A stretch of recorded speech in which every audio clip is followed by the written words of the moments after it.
Hey, okay. Mona, I will do this in English. Even though I had the best teacher in Spanish, I don't know all the words, so English is far better. I'll keep it strictly business because I don't know who will watch this. But if should start, I would start with the costs because it's free. Everything is free in Sweden concerning education. Well, it's free for those who are students and their families in some way, but we pay for it through taxes. So it's the state that stands for the costs, you could say, and it's we can start. It starts when you're 6, basically. It's like a school type preschool. It's like it's just 1 year when you're 6 years old, and then you it's like to get to know the school environment and go from play to more playing in preschool to more like having lessons in elementary school. So I think you do a lot of, it's like a slow start of reading and writing. And then you go to elementary school, ages 7 to 9, where you focus on like the 3 subjects that are the focus during the whole educational system is maths, Swedish and English. So I think you start with everything when you're 7. Maybe English is like in the 2nd grade, but I think it's the first. And then you have biology, history, and some natural science like biology.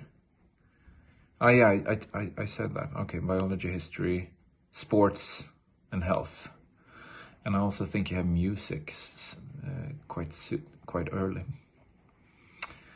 And then when you're 10 to 12, you go to middle school.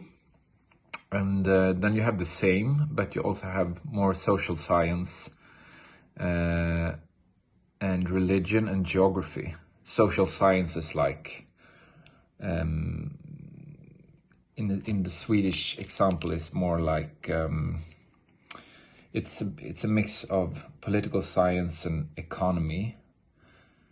But it's in these years, I would say it's more like what is a president, what is a prime minister, and things like that. You also have some crafts, textile and wood, arts, and then on the natural science you get introduced to chemistry and physics, basic chemistry and physics. And in the last year, when you're 12, you get to choose a modern language.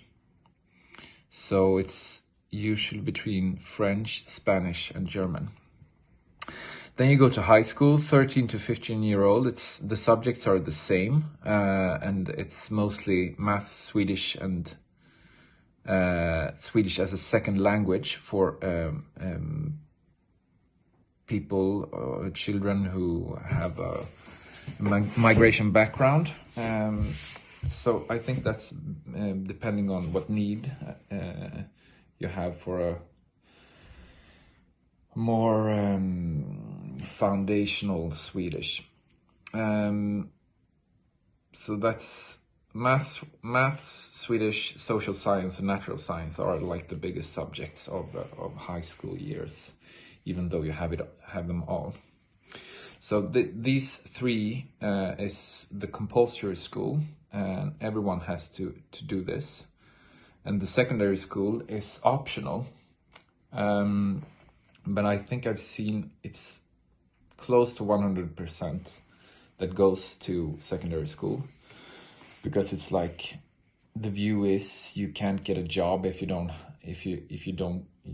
go to secondary school. And those are mainly theoretical and practical programs. So theoretical is social science and natural science. In social science, you get